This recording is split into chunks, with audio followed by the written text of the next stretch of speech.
Bueno, bienvenidos a la tercera jornada de ACRUX, Festival de Poesía y Ciencia del Estrecho de Magallanes. Estamos en una de las pocas actividades presenciales que vamos a tener, porque producto de la emergencia del COVID y el retroceso a fase 2 en la región, hemos restringido el aforo en la mayoría de nuestras actividades y trasladamos las lecturas a la costanera. Se van a realizar al aire libre frente al Café Imago. Festival ACRUX es posible gracias a la gestión de la Organización de Estados Iberoamericanos, el Instituto Milenio de Astrofísica y Liken Lab. Concurren en este esfuerzo diversas instituciones, financian el Ministerio de las Culturas, las Artes y el Patrimonio, Acción Cultural Española, el Centro Cultural de España, el Estatuto para las conmemoraciones de los 500 años de la primera circunnavegación del mundo, con base en Portugal, el Instituto Camões para la promoción de la lengua portuguesa, la Municipalidad de Punta Arenas, la Municipalidad de Porvenir, a donde nos vamos a dirigir el 31, y me parece que ya las dije todas, y a continuación vamos a dar a la primera de las presentaciones científicas del festival. Nos acompaña Cristóbal Petrovich. Él, a nombre del Instituto Milenio de Astrofísica, va a hacer esta primera presentación que se llama El baile de los planetas. Y a continuación van a subir cuatro poetas para iniciar un diálogo en base a lo que se exponga aquí. Muchas gracias, Cristóbal. Te dejo el escenario. Gracias. Okay. Bueno, es un placer estar acá. Gracias, Julio, por la introducción. Para mí es particularmente significativo hablar del Estrecho de Magallanes, desde la ciencia, desde la poesía, particularmente porque yo viví al otro lado del Estrecho toda mi infancia, básicamente, gran parte de la infancia. Hice la enseñanza básica en Tierra del Fuego, hice mi enseñanza media acá en Punta Arenas, y ciertamente tengo una relación de infancia cruzando el Estrecho de Magallanes muchas veces. Entonces lo que quiero hacer hoy día, para empezar un poco a hablar de viajes, y de viajes en particular interplanetarios, interestelares, es hablar del baile de los planetas, cómo se mueven los planetas cuando los planetas interactúan gravitacionalmente, para poder empezar a entender un poco cómo viaja la Tierra, cómo estamos viajando nosotros dentro de nuestra galaxia, cómo el movimiento nos afecta y nos ha afectado en escalas de tiempo muy largas, por ejemplo, y empezar a hablar de vida. Y finalmente, darles mi perspectiva de lo que yo creo que los sistemas planetarios, cómo evolucionan en el tiempo y cuál es la historia que nos pueden contar a través de su baile. Entonces, lo primero es partir por ver esta imagen de acá. Esta es una imagen de Marte.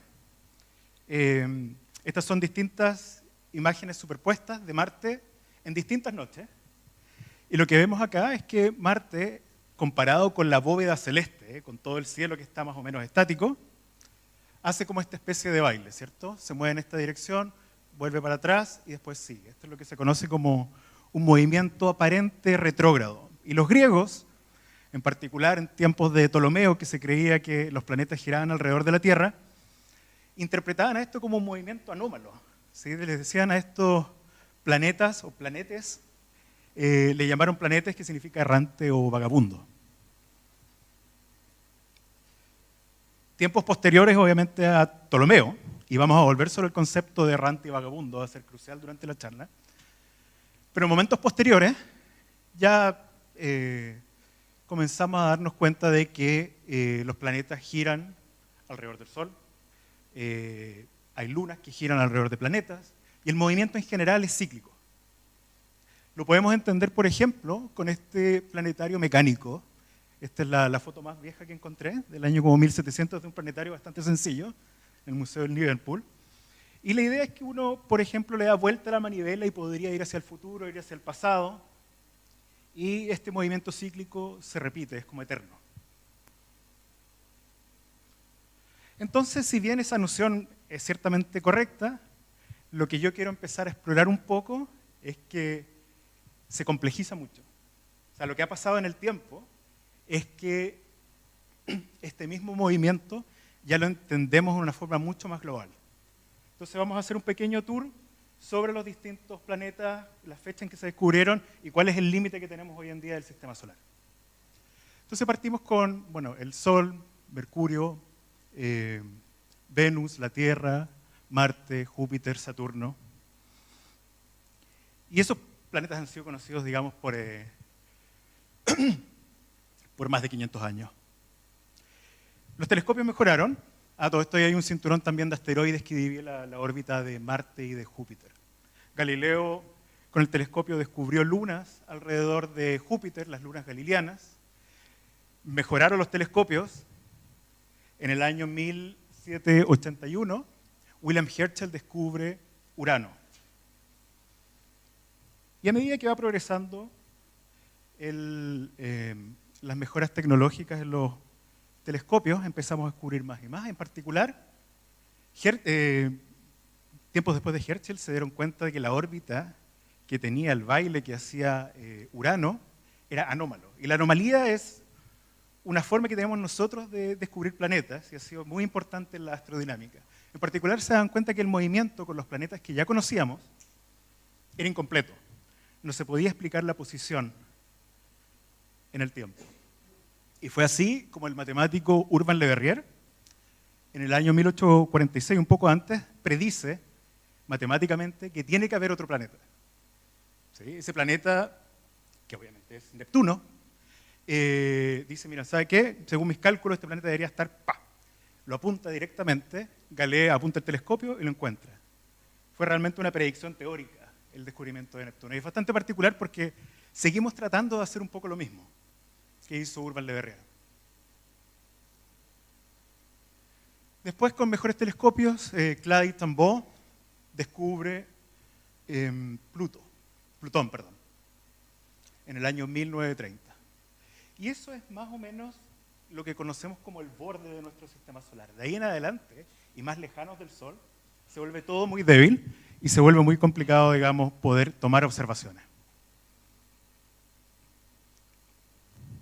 Ya más cercano, digamos, a nuestras fechas contemporáneas, comenzamos también a viajar a distintos planetas de nuestro sistema solar con sondas. Esta es una imagen icónica y preciosa de la sonda Cassini, que estaba dando vueltas alrededor de Saturno. Y en esta imagen particular hace una especie de selfie, se mira a sí mismo, saca una foto, y acá en esta flecha es justamente donde está la Tierra. Entonces ya nos podíamos ver nosotros desde otro planeta a través de esta sonda. Esta otra imagen icónica de Voyager 1, cuando ya había llegado al borde de lo que pensábamos era nuestro sistema solar. Y este puntito azul es lo que se conoce como popularmente, se popularizó a través de Carl Sagan, como el pálido punto azul. Y después de ese momento apagó la cámara y siguió su viaje y se encuentra, digamos, bastante lejos ahora, como más o menos 4 veces la distancia de la órbita de Plutón. Más recientemente, y esto probablemente muchos de ustedes, son noticias mucho más recientes, del año 2015 más o menos, si empezamos a ver ya un poco más detalle, Plutón tiene una dinámica mucho más rica de lo que conocíamos con las imágenes de Clayton Ball. Si la imagen hubiese sido pixelada, hubiese sido algo así. Fue sacado con un telescopio de 33 centímetros. Con un telescopio espacial se vería algo así. Tenemos a Plutón, ahora vemos a una luna que se llama Caronte, y hay otras 4 lunas, 2 de ellas aparecen acá. Este es el sistema que tiene a Nix, a Hydra y un par más afuera. Nuevos Horizontes visitó, hizo un pasaje al lado sobrevoló básicamente Pluto, vio las lunas y ya empiezas a ver una cantidad, digamos, de detalles. Pasamos de ver cuantos píxeles a ver realmente cráteres, hielo, etc. Esta es una animación que muestra una secuencia de imágenes de cuando Nuevos Horizontes pasa y sobrevuela a Pluto. Y es un poco difícil de ver, pero acá tenemos a Pluto, Caronte, 1, 2, 3 y 4 lunas. O sea, Pluto es básicamente como un sistema binario y un sistema solar en sí mismo. Se voy a dejar, tomo agua mientras. Aquí está en el sobrevuelo.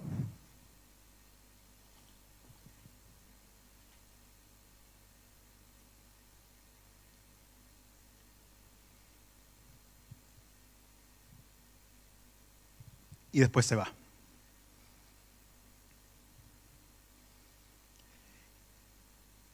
Y bueno, Plutón es parte, fue bajado de categoría a planeta menor, solía ser un planeta. Dijeron, mira, ¿sabes qué? Existen muchos otros planetas parecidos a Plutón, lo que se llaman planetas menores. Ellos viven cercanos de lo que se conoce como el cinturón de Kuiper. Si uno ve, por ejemplo, uno de estos objetos, la misma sonda, Nuevos Horizontes, pasó al lado de uno y se ve como este monito de nieve, se conoce como Arrokoth. Incluso todas estas rocas que están alrededor, digamos, parecido a un cinturón de asteroides, tienen en sí mismos sistemas de repente múltiples. La mayoría son sistemas binarios. Este LEMPO en particular es un sistema triple.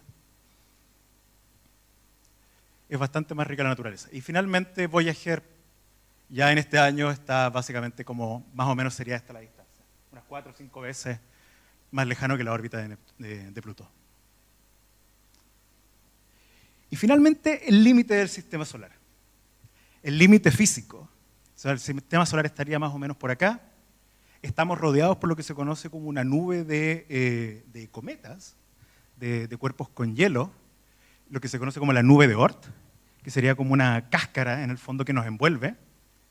Y esta misma cáscara, bueno, tiene a los planetas.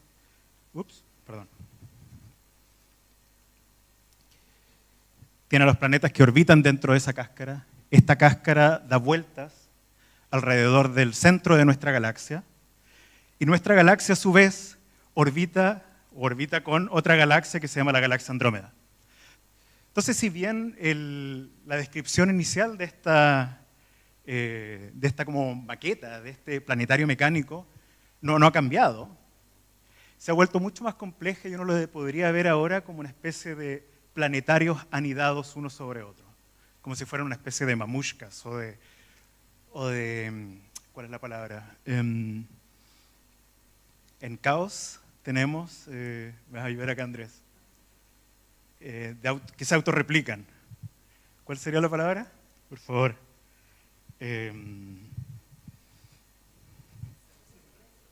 Autosimilares son con figuras muy bonitas. Fractal. Entonces tiene una estructura fractal, en cierta medida, ¿sí? En términos más o menos abstractos, que se van repitiendo en distintas escalas. ¿Sí? En particular, en la escala más chiquitita que se puede imaginar, por ejemplo, estaría Pluto con todas sus lunas, como si fuera un solo sistema solar. Ok, me disculpen un poco, estoy con un poquito de resfrío. Voy lento.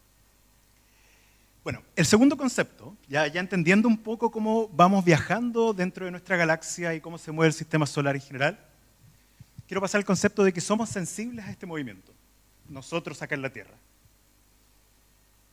En particular, y esto va a ser bastante breve, Milutin Milankovitch, en el año 1912, quien era astrónomo, físico, geofísico, ingeniero, etc.,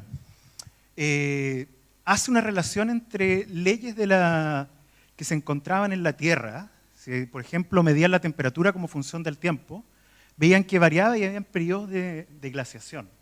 La temperatura subía, bajaba, podían haber incluso periodos donde todo se volviese como una especie de bola de nieve. No lo sabemos muy bien, pero es posible. Y resulta que él lo relacionó con la mecánica celeste, con el movimiento de la Tierra. Y vemos, por ejemplo, que la Tierra se mueve alrededor de un eje. Esto es lo que sería lo que se conoce como precesión del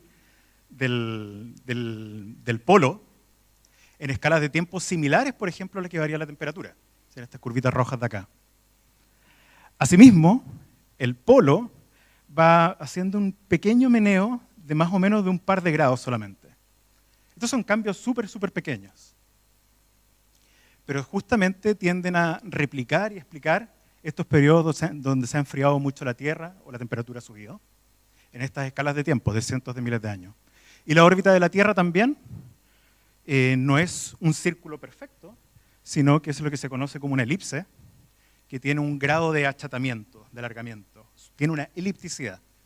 Y esa elipticidad hace que en el apohelio, en el perihelio, pase más cerca y la temperatura sea mayor, y en el apohelio estaría más lejos y una temperatura menor. Y estos ciclos van cambiando en el tiempo producto de interacciones con Júpiter, en particular, que es la más fuerte, y otras interacciones de otros planetas. Nuevamente, estamos hablando de que Júpiter, que está muy lejos, afecta nuestro clima. Yo lo encuentro bastante impresionante. Obviamente en escalas de tiempo que no podemos percibir nosotros. Son escalas de tiempos de glaciaciones, por ejemplo. ¿Qué quiero decir con esto? Es que pequeños cambios, muy pequeños, tienen un efecto que ha cambiado el panorama de la Tierra de una forma muy dramática. En particular, esto no hay que ir muy lejos para apreciarlo. Esta es una imagen del Grey, y acá están los campos de hielo. Yo no debo admitir que sé bastante poco de esto, pero hay un profesor acá de la Universidad Católica que estuvieron haciendo mediciones de estos ciclos, y si uno va en principio, ve que los hielos suben, bajan, suben. En el último ciclo, probablemente, pasamos de tener hielo en esta región de acá a tener un lago, a después de que esté seco, hayan ríos, y todo eso va sedimentando de forma distinta en la Tierra. Y se ven como, por ejemplo, si van al lago, a la estancia Sarmiento, ven estas que se conocen como facies, que tú puedes tomar el tiempo, saber más o menos que correspondía a 10.000 años atrás, por dar un ejemplo, y ese era un momento donde la temperatura era tal, ¿sí? O el nivel del agua llegaba hasta cierto punto. Gracias a la Luna. Entonces, primero, otro concepto, hay que agradecer a la Luna. La Luna hace que nosotros seamos, dentro de todos, muy estables. Es como si ustedes fueran una especie de equilibrista y abren los brazos para poder no caerse, digamos, de la cuerda.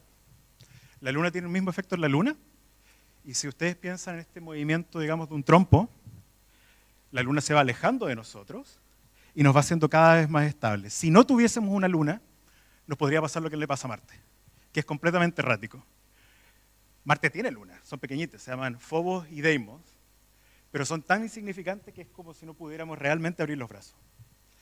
Y eso ocurre y tiene como efecto que el movimiento se convierte completamente errático, y el polo se va moviendo en 10, 15, 20 grados, ¿no? Este pequeño meneo que tenemos nosotros de 1 grado.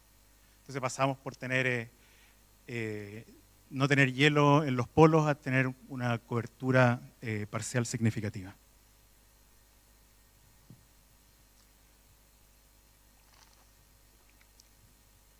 Entonces somos muy sensibles al movimiento.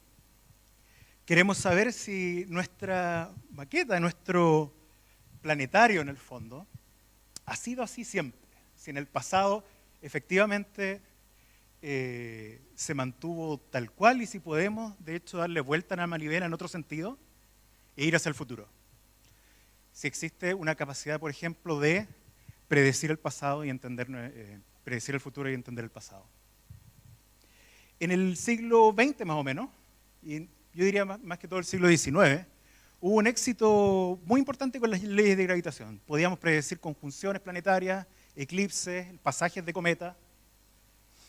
Y eso llevó a algunos a creer de que existía una especie de determinismo, que era cosa de solamente conocer las posiciones, las velocidades de los cuerpos en el sistema, y podíamos darle vuelta a esta manivela, ir hacia atrás e ir hacia adelante. Uno de ellos era Pierre-Simon Laplace, que hablaba de estos demonios, de este como superhombre en el fondo, que sabía todo esto, sabía como todas las posiciones, todos los cuerpos, aplicaba las leyes de gravitación y podía entender todo lo que iba a pasar. Obviamente tiene consecuencias con el libre albedrío y en filosofía, etc. Pero bueno, no podemos realmente predecir ni el pasado ni el futuro. Primero el pasado, porque para hacer este juego y darle vuelta hacia atrás en la manivela, necesitamos saber todos los actores. Pero sabemos que hubo un pasado muy violento. Lo vemos, por ejemplo, en los cráteres de la Luna. Le mostré los cráteres de Pluto y hay muchas otras lunas que tienen estos vestigios violentos. Entonces, probablemente muchos cuerpos ya se perdieron o se fusionaron en uno. La misma Luna nace de una colisión grande.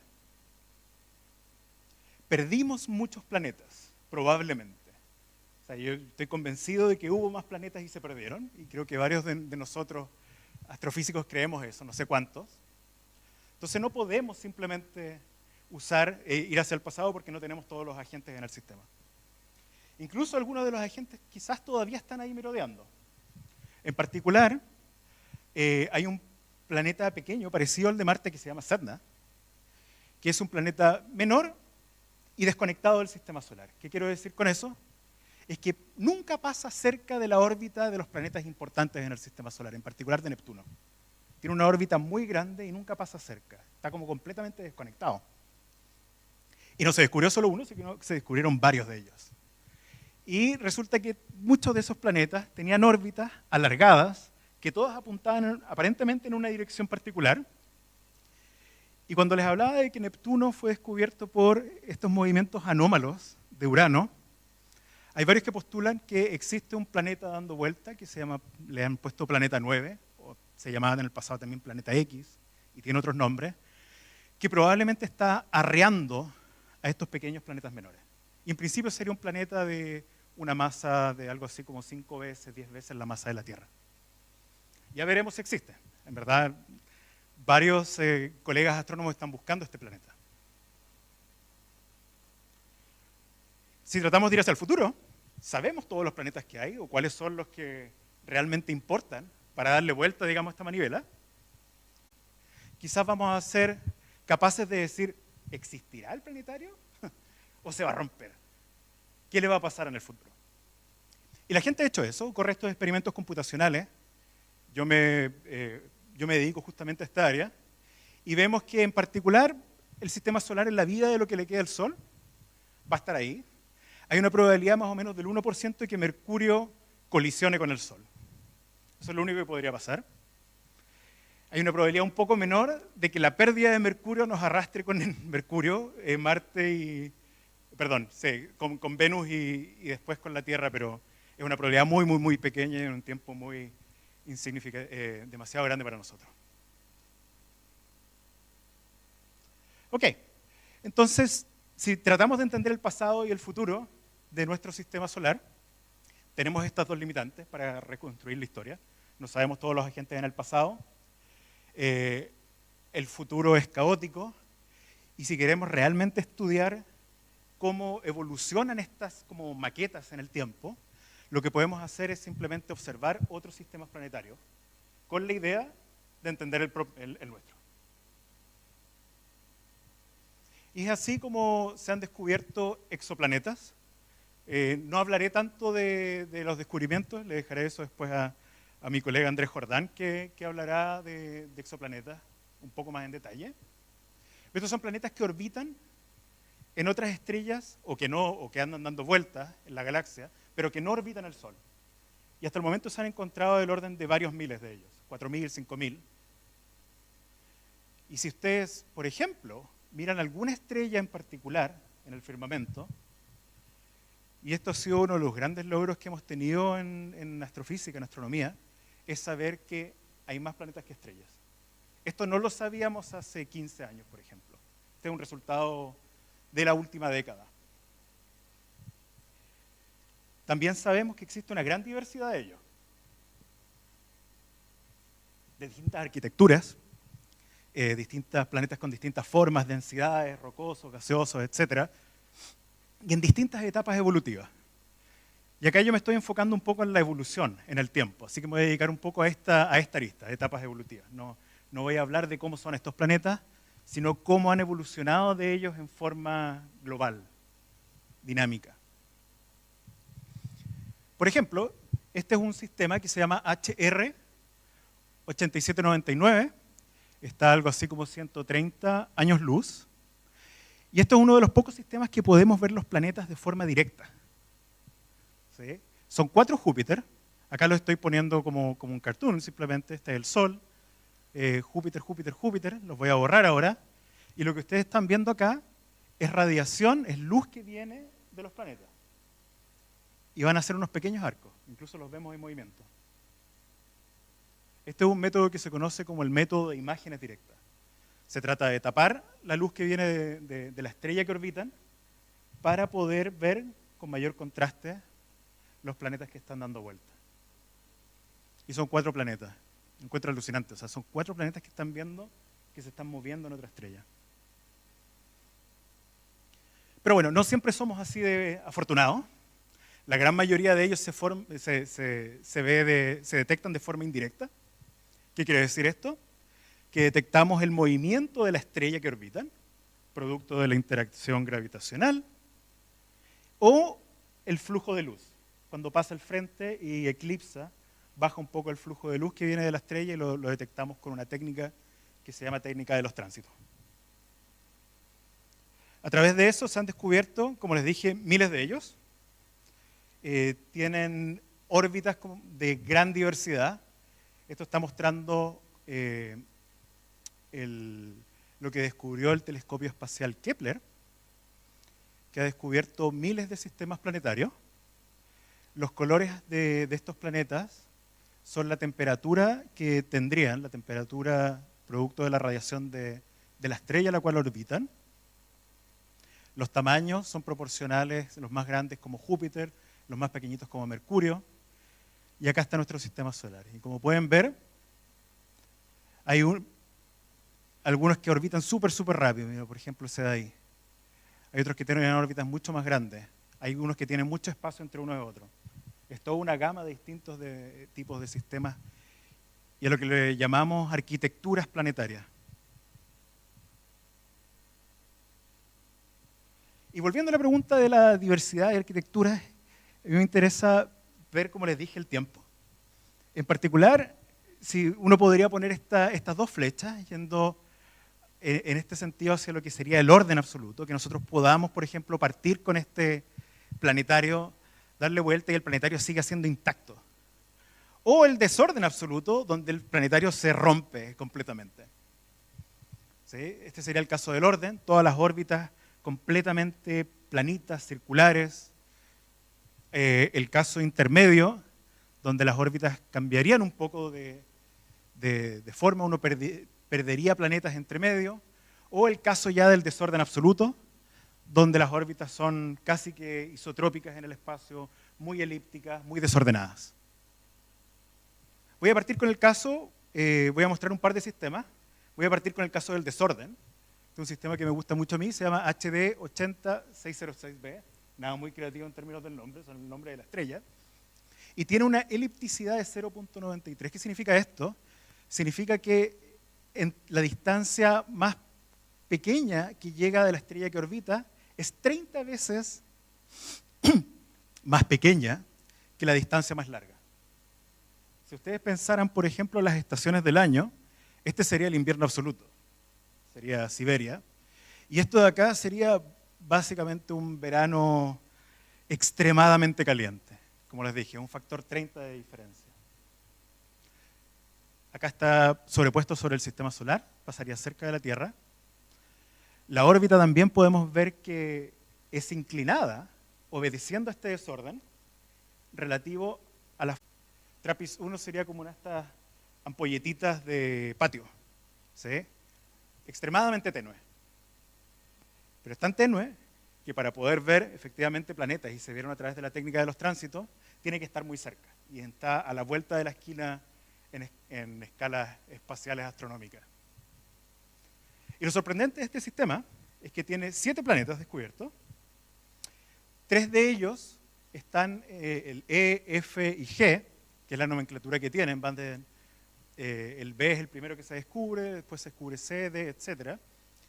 El E, el F y el G están en una zona donde la temperatura que podrían tener estos planetas permite que el agua esté en un estado líquido. y por ende se habla de que tendrían condiciones quizás para que la vida emerja. Y es un sistema miniatura. O sea, si lo comparamos, por ejemplo, con el sistema solar, el planeta H, que es el que está más afuera, incluso fuera de esta zona habitable, que se le llama, está agrandado en un factor 25, estaría muy, muy dentro de la órbita de Mercurio. Y como la estrella brilla tan poco, genera tan poca temperatura, incluso si está muy cerca, podría ser la temperatura correcta para que la vida exista. Algo que particularmente me encontré apasionante de este sistema es que es demasiado ordenado y están los planetas extremadamente cerca del uno del otro. Si, por ejemplo, nosotros tuviésemos la Luna acá, como comparación, y tuviésemos los planetas de TRAPPIST dando vuelta, y nos paramos en un planeta de TRAPPIST, así se verían los planetas en el firmamento, en dimensiones de tamaño. Incluso más grandes de lo que vemos la Luna. Pero no están orbitando la Tierra, están orbitando otra estrella. O sea, la misma estrella, pero alrededor de esta. Y en particular, cuando apareció este sistema, el año 2017, con unos colegas estábamos muy entusiasmados de cómo es posible que este sistema exista. Había sido el primer sistema que parecía así como tan perfecto, tan ordenado. Y sin embargo, cuando los poníamos y los simulábamos, echábamos a dar vuelta a la manivela, se rompía. Siempre se rompía. ¿Sí? Lo que está mostrando acá, esto es como una simulación, dice game over, los planetas siempre chocan. Y repetimos este cálculo mil veces y se rompe inmediatamente en escalas de tiempo muy pequeñitas, en menos de una millonésima parte de la vida del sistema planetario. Pero sin embargo ha estado ahí, dando vuelta millones de órbitas.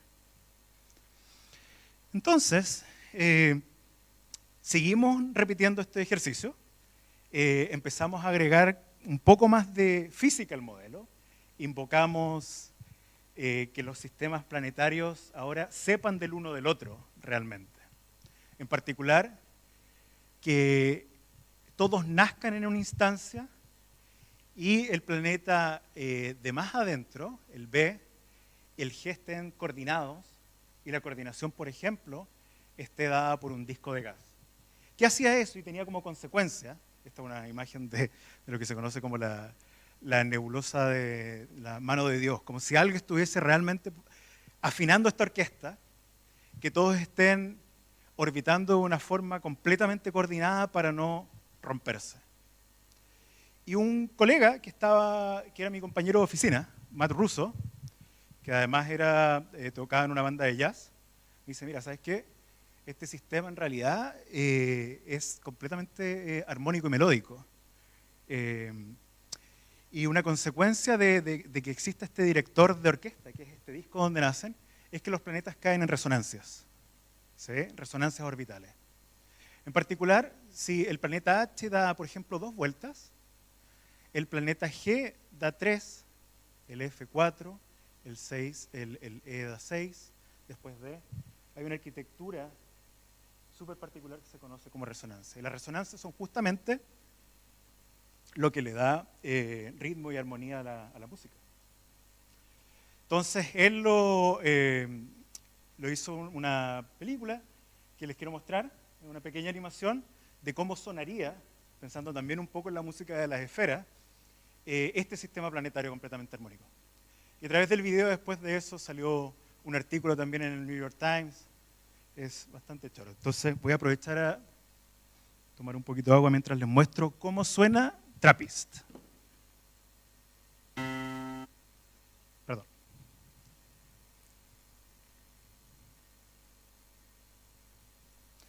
Y antes de tocar la película, quiero contarles que lo que va a pasar acá es que cada vez que un planeta se vaya agregando, se va a tocar una nota, digamos, en un teclado. Están escalados a los periodos orbitales, a nuestra frecuencia auditiva, pero el resto es simplemente cómo se escucharía. Y la segunda parte, porque no quiero interrumpir el video, es que cuando los planetas tienen conjunciones, cuando se alinean, se va a tocar una batería. ¿Y esto cómo sonaría?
¿Aló?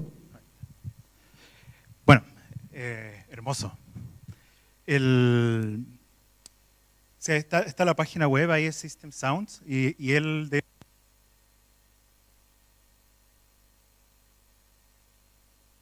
Me apagó el micrófono, ¿no? Entonces, para recapitular, y esto es parte de mi propia apreciación de cómo evoluciona.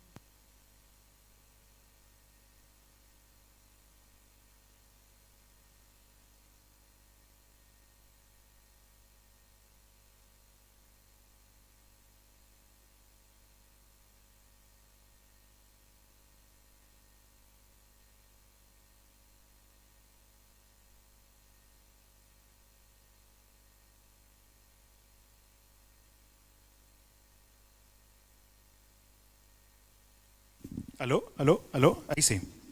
Voy a dejar esta acá. Entonces, para recapitular, podemos describir que los sistemas planetarios tienen ciclos de vida, así como los seres vivos. Estos ciclos de vida, que le llamamos ciclos de vida caóticos, en algunos casos, imagínate que el sistema planetario nace, en algunos casos se vuelve, no cambia en el tiempo, ¿sí? Se mantiene igual de la forma en que nació, se originó, y completamente armonioso y estable. Y ese caso sería algo parecido a lo que es TRAPPIST-1. En otros casos, tuvieron pasados violentos como el sistema solar, hubo colisiones, eyecciones de planetas, quizás más eyecciones, y forma un sistema solar. Y en el caso más extremo, este baile se vuelve muy violento durante toda la vida, hasta que se eliminan casi todos los planetas y las órbitas terminan como este sistema que les mostré, HD 80606b. Y en ese sentido el sistema solar es un sistema que cae justo más o menos entre medio, ni muy armonioso, ni muy caótico. Y en el proceso en que van evolucionando estos como si fueran seres vivos, hay planetas que se envían al medio interestelar, hay material planetario que se puede embarcar en un viaje interestelar. Y en particular, el año 2017, como parte de esta evolución, se descubrió el primer visitante interestelar, que se llama Oumuamua, que en lengua hawaiana significa, de hecho, explorador. Es el primer objeto que nosotros conocemos que viene de más allá que nuestro sistema solar, más allá de la nube de Oort, por ejemplo. Esta nube de cometas, eso todavía está ligado a nosotros, pero este claramente venía desde afuera. Y hace una visita, se toman algunas imágenes, las imágenes mostraban algo así. Esto sería básicamente la luz como función del tiempo. No espero que vean esto en detalle, pero a través de lo que observamos acá, se infirieron varias cosas. En particular, ven que la luz va variando en el tiempo, y estos están reflejando luz. Si fuera una esfera, y tú reflejas luz y la haces rotar, siempre vas a ver la misma luz. Si fuera muy alargado, y está dando vueltas, la luz puede ir variando en el tiempo. Y a través de esto se infirió que tenía una forma bastante... apareció en los medios, quizás se acuerdan, por ejemplo, podía ser como una especie de cigarro muy alargado, algunos hablaron de una nave espacial, otros hablaron de que simplemente era achatado. La verdad que no lo sabemos, Oumuamua se fue, pasó, nos dejó con estos datos, pero algo que sí sabemos es que van a venir probablemente muchos Oumuamua en el futuro. De hecho, esperamos que hayan miles más que estrellas dando vuelta en el universo. O sea, en nuestra galaxia. Entonces probablemente toda nuestra galaxia está llena de estos cuerpos que andan deambulando, dando vueltas. Y esta es la interpretación que al menos a mí me gusta de Oumuamua, que es probablemente un fragmento de Pluto, que se eyectó de un sistema planetario, algo así como 4 billones de años atrás, viajó por la galaxia hasta que llegó y nos visitó, se fue alargando como un proceso, digamos, de erosión, y lo pudimos observar. Pero como les dije, se van a ver muchos de estos. Oumuamua desapareció, no sabemos realmente cuál es la interpretación correcta. pero afortunadamente tendremos muchas de esas visitas en el futuro. Si bien los planetas, el concepto de los griegos de planeta, errante, vagabundo, y esta visión ptolomeica no es completamente correcta, o sea, están dando vueltas, lo que pasa es que están dando vueltas alrededor del Sol, tiene en cierta medida, y como le ha pasado, digamos, muchas de las cosas que han dicho los griegos, relevancia ahora en el futuro, porque estos planetas son verdaderamente errantes, muchos de ellos. Sabemos que hay más planetas que estrellas, muchos realmente están dando vueltas, probablemente como parte de estos ciclos evolutivos en nuestra galaxia, y uno de ellos de hecho nos pasó a visitar hace no mucho. Pararé acá. Muchas gracias.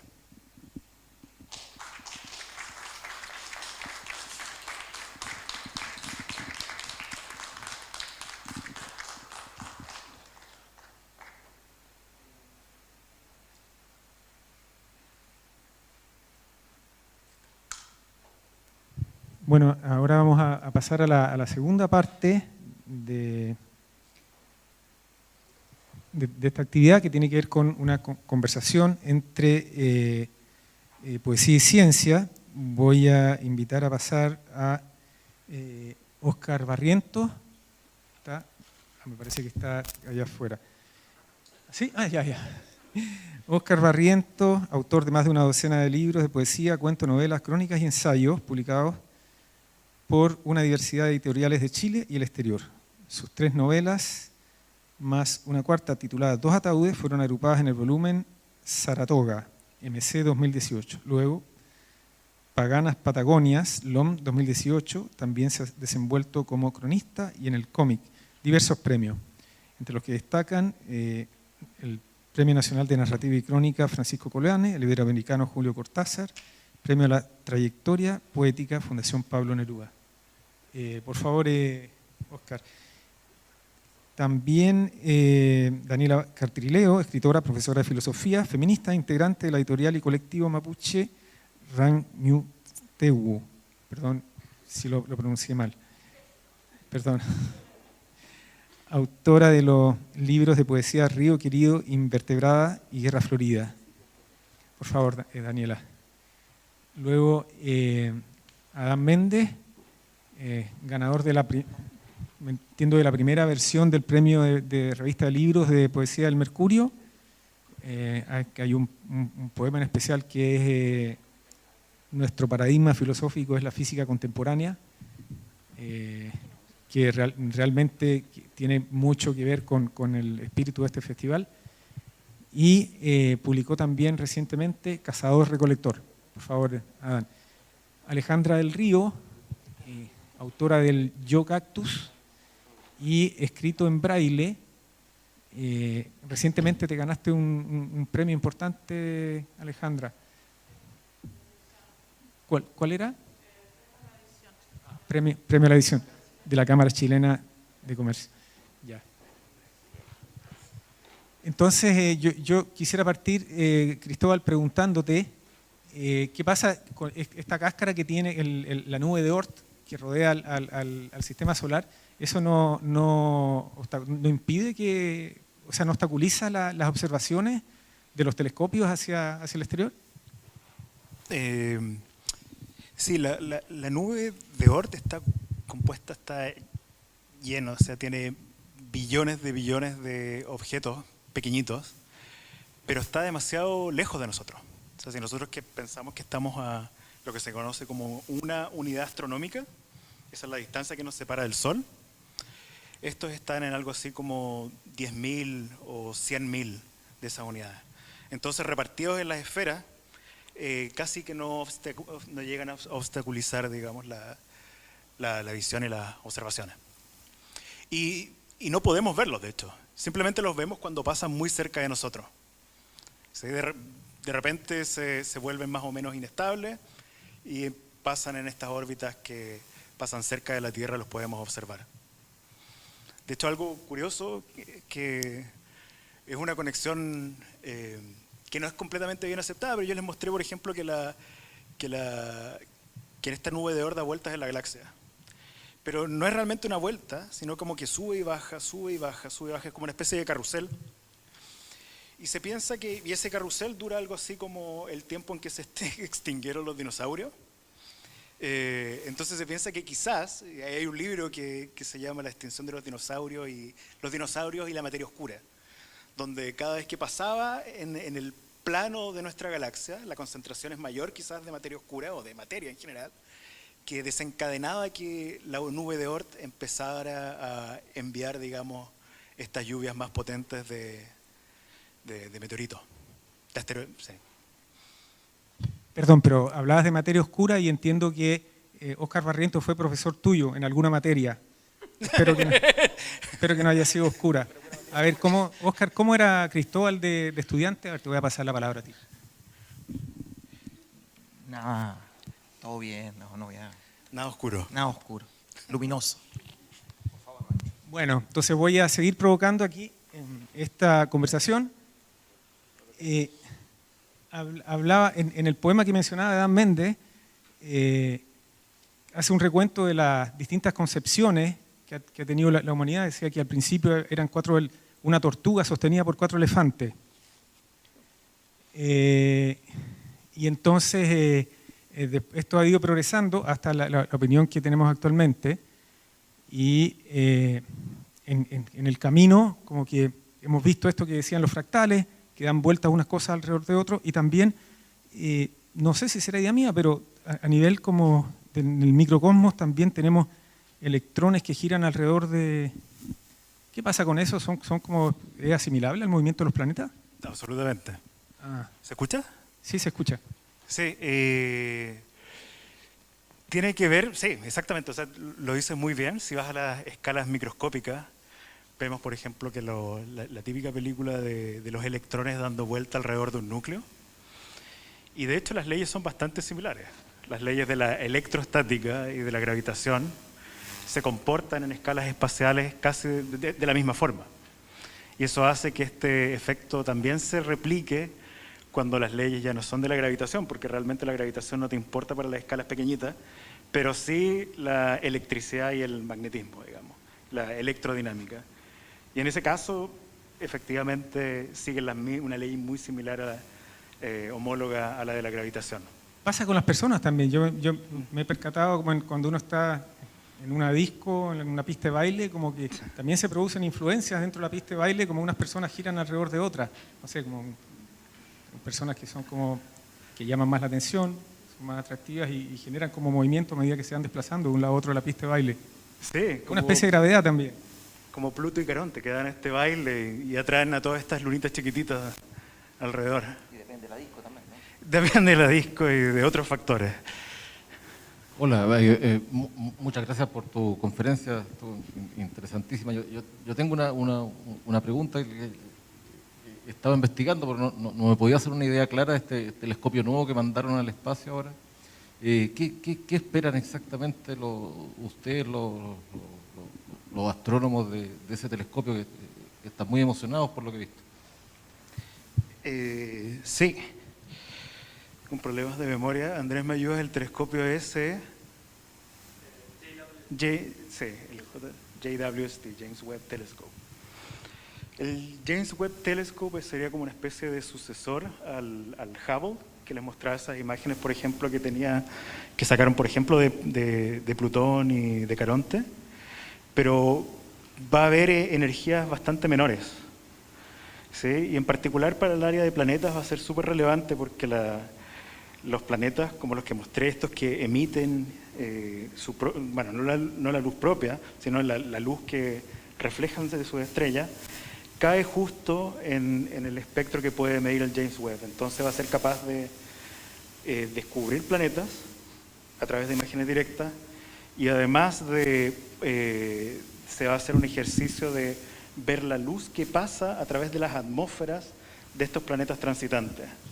Entonces se va a empezar a poder hablar, por ejemplo, de la composición química que tienen las atmósferas de estos planetas que hemos descubierto, que es algo que es bastante difícil de hacer desde la Tierra, pero ahora va a ser posible con este telescopio de mucha mejor forma. que permitiría, entiendo, por ejemplo, ver si hay vida en planetas o contaminación de algún tipo, por Claro, ejemplo. claro. O O sea, sea, siempre sí. va a ser en cierta medida indirecto.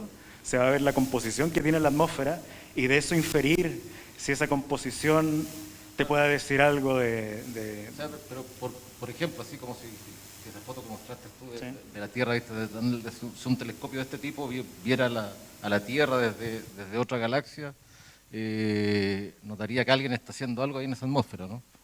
Correcto. Pueden haber procesos que se escapan a los procesos naturales geológicos que podrían ser hechos por un ente, digamos, o nosotros también. Nosotros también tenemos efectos en las atmósferas que podrían ser vistos por otras, digamos, civilizaciones. Sería algo indirecto.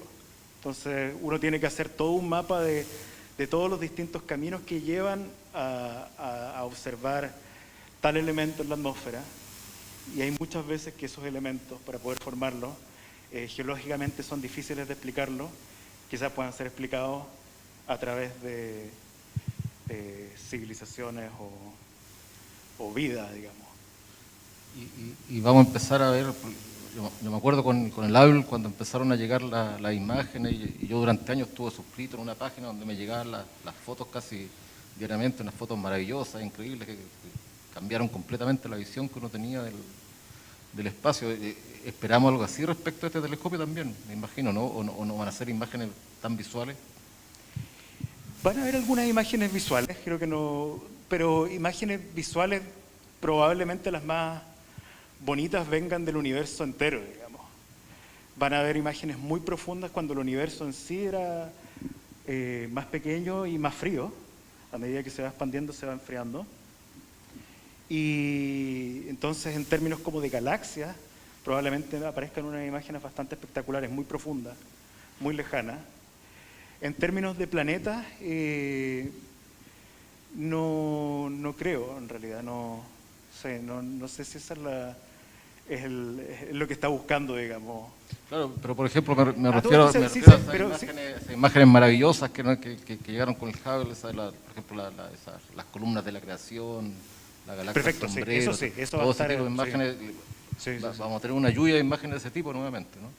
Sí, no sé cuántas veces lo van a apuntar a eso porque ya se conoce bastante bien. O sea, no esos lugares, pero Sí. o sea, cosas así, de ese tipo de...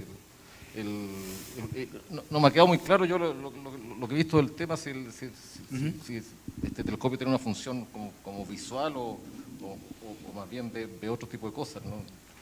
Sí, no tiene una visión, o sea, no, en principio la ciencia en ese caso no va a estar muy preocupada de la parte visual. Es Van más bien- a aparecer imágenes, Es más bien térmico, parece, ¿no?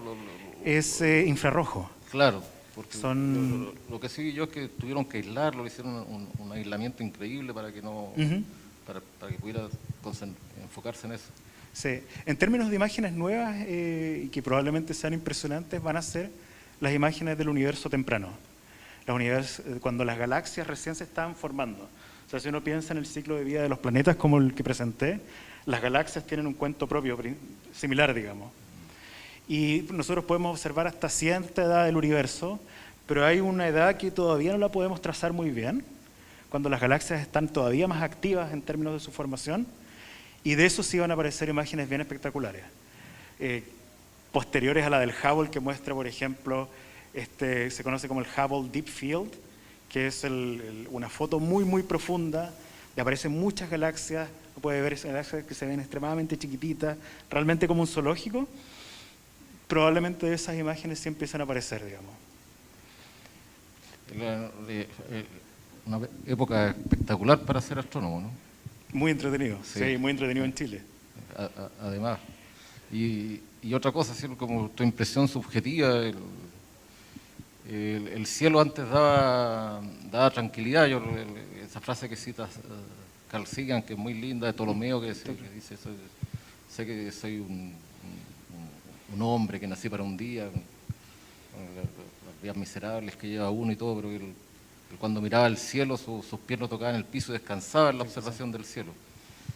Pero parece que el universo ya no se ve tan seguro como antes, ¿o no?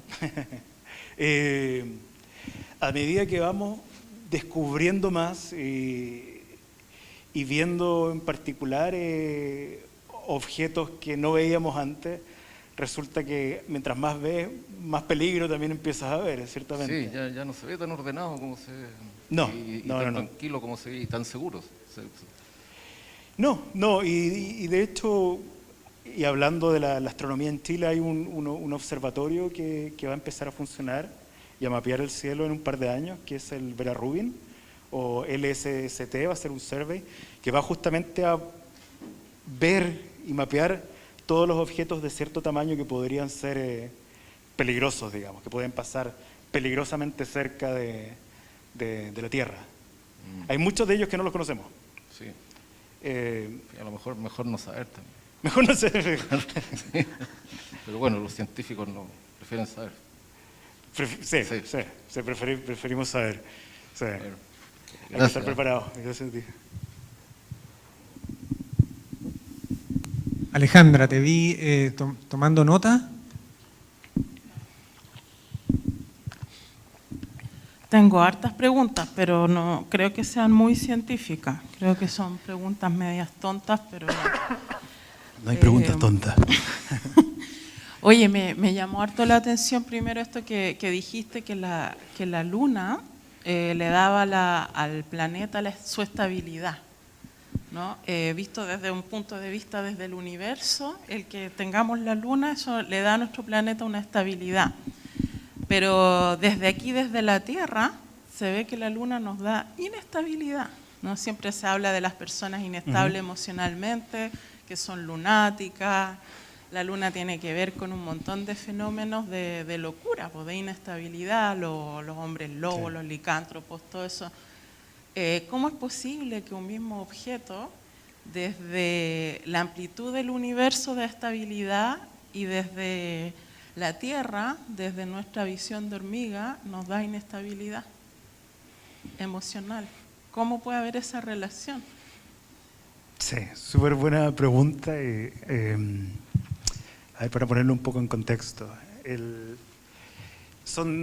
Yo lo veo como dos tipos de estabilidad, digamos, ¿no?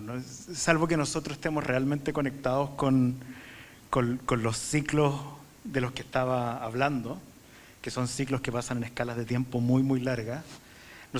Más largas que incluso estamos hablando de cientos de miles de años. Entonces, por lo menos en las escalas nuestras, es donde podemos hablar de efectos, digamos, de la Luna a nivel social o psicológico. No sé si están completamente conectados con estos ciclos que pasan en otras escalas de tiempo en la Tierra en particular.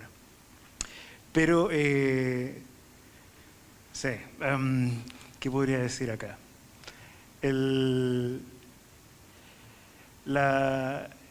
Si hay una conexión entre los climas y si hay una conexión entre la Tierra y estos ciclos tienen un grado de memoria, probablemente pueda haber, digamos, alguna conexión, pero como tú dices, no la vemos.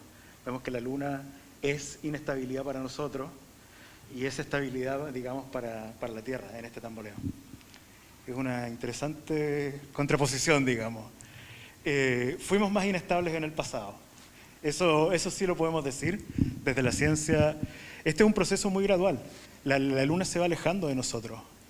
Es muy difícil de percibirlo, pero si uno apunta con un láser y el láser vuelve, uno puede medir la velocidad a la cual se está yendo, y son 4 centímetros por año, más o menos. Y está todo comunicado. La Luna genera olas en los océanos disipan esta energía a través de todas estas olas, y en respuesta la Luna se sigue alejando. Es como un especie de ciclo cerrado. Estamos completamente conectados con la Luna en ese sentido. Y en el pasado, probablemente este tambaleo era mucho mayor. Entonces nunca hemos sido siempre así de estables. Estamos yendo en el futuro hacia algo más estable.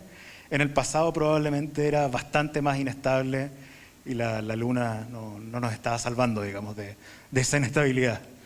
En cierta medida la generaba si nos vamos hacia el pasado. Pero es interesante la contraposición, digamos. Tengo otras preguntas parecidas. Dale.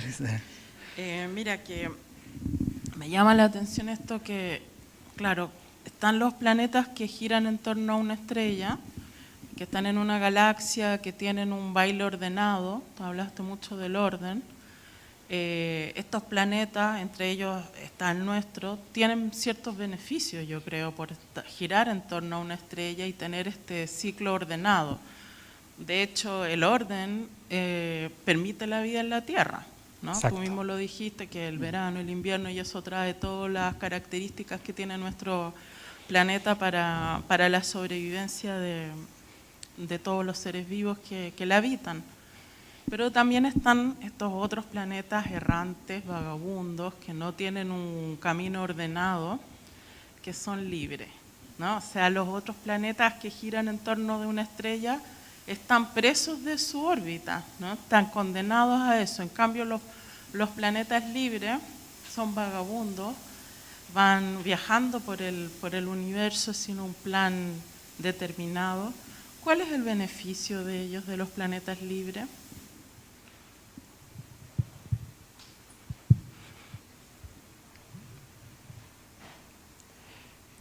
Beneficio. ¿Ah? Puede que ninguno. Sí, como tú dices, los planetas necesitan de tener una fuente de energía para poder generar, por ejemplo, vida. ¿Sí? Tiene que tener una fuente energética que, por ejemplo, no sé, en nuestra Tierra evapore el agua suba a las montañas, después baje y eso genera un ciclo de energía. Al no tener estos planetas errantes que realmente están en el vacío, no tienen una fuente de energía que les permita tener procesos, por ejemplo, muchas veces geológicos o generar vida a través de estos ciclos, por ejemplo, en la atmósfera o cambios en el agua. Sin embargo, en ese sentido no existe ninguna ventaja en lo absoluto. Pero puede haber vida y puede haber ciertas, no ventajas, pero posibilidades de escenarios en los cuales puedan tener algún grado de actividad geológica también.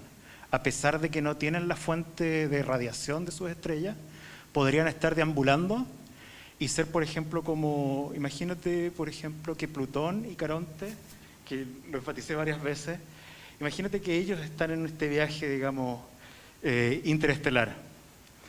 Ellos comparten, por estar en este sistema, digamos, binario, que orbita uno alrededor del otro, se genera una fuerza de gravedad que hace como, le da fuerza interna, digamos, una fuente de energía al planeta, por fuerzas, digamos, de marea, como la marea que genera la Luna en nosotros. Eso podría ser, y no tiene que ser necesariamente una estrella. Incluso la Tierra tendría actividad o un grado de actividad geológica, incluso se anda deambulando producto de la presencia de una luna. Entonces tiene que ir acompañado con alguien. O sea, lo peor sería estar deambulando y solo. Eso ya es básicamente muerte segura, digamos, para el planeta, hablando. Sí. Entonces no hay beneficio, pero existen otras posibilidades que permitirían, por ejemplo, dar condiciones, si pensamos como beneficio sea la emergencia de la vida, por ejemplo. Muy bien, tengo más preguntas, pero a lo mejor los compañeros, las compañeras. Quería como también aportar quizás como desde otras miradas y también ir así tejiendo como preguntas al mismo tiempo. Hace un buen tiempo también en el mundo mapuche, a través del Kimun o la epistemología mapuche sobre el Wenumapu, sobre la bóveda de arriba, hay evidencias, ¿no?, para nosotros desde como pueblo que el sol y la luna han manifestado presagios o han manifestado también cierta idea de destino, que es muy diferente a lo que tú también has expuesto, sobre todo con eso de que no se podría predecir un futuro, ¿no? En el que un mapuche piensa todo lo contrario en eso, sobre todo porque de alguna forma la luz y la oscuridad es un mediador hacia una mirada por venir, ¿no? Uh-huh. Y justamente a través de ese movimiento y esa observación de siglos también desde el pueblo mapuche y otros pueblos indígenas, como el baile de los astros o el baile de los cuerpos, también han formado nuestros propios ciclos. O sea, Wiñol Tripantu se debe justamente a un nuevo ciclo. Y todas estas tradiciones o estas formas que conocemos a través de Kimun, antes la conocíamos mediante EPU, como pequeños cuentos, Nutram, diálogos, o los propios Peumas, que son los sueños. Y estas formas eran tradiciones orales que pertenecían a nuestra familia y se daban de generación en generación. Pero hace pocos años atrás, la investigadora Margarita Canillo y Gabriel Pozo, quienes escribieron un libro que se llama Wenumapu, justamente, encontraron en el archivo en Berlín alrededor de 3.000 fichas que son del investigador alemán Lehmann Nietzsche, quien a finales del siglo XIX, principios del siglo XX, junto a Roberto Lenz y un montón de otros lingüistas, estuvieron con el pueblo mapuche, formaron diccionarios, hicieron tratados, estuvieron también estudiando las crónicas coloniales, etc. Y dentro de esas 3.000 fichas había una obsesión de Lehmann Nietzsche con respecto a la observación de los astros de diferentes pueblos indígenas del sur del continente. Y de esas 3.000 fichas habían muchas observaciones sobre el pueblo mapuche. Digo todo esto para pensar también en qué idea habría, algo así como qué idea también se puede abrir a partir de ese conocimiento. Cómo se pueden cruzar los conocimientos de los pueblos originarios con el conocimiento también que hoy se ve desde otras perspectivas, y qué tan poética también es tu mirada acerca de lo que estudias. Qué tanto de creación y poesía hay también en tu propia epistemología. Vale, para nosotros, como desde la ciencia, vemos, en algún momento tenemos que llegar a una frontera incómoda, donde no sabemos qué es lo que hay, qué es lo que existe, ¿cierto? Es parte, digamos, de la ciencia de estar siempre como en la frontera. Cuando les mostraba el sistema solar, la frontera era en ese momento Pluto, no sabemos lo que hay ahí.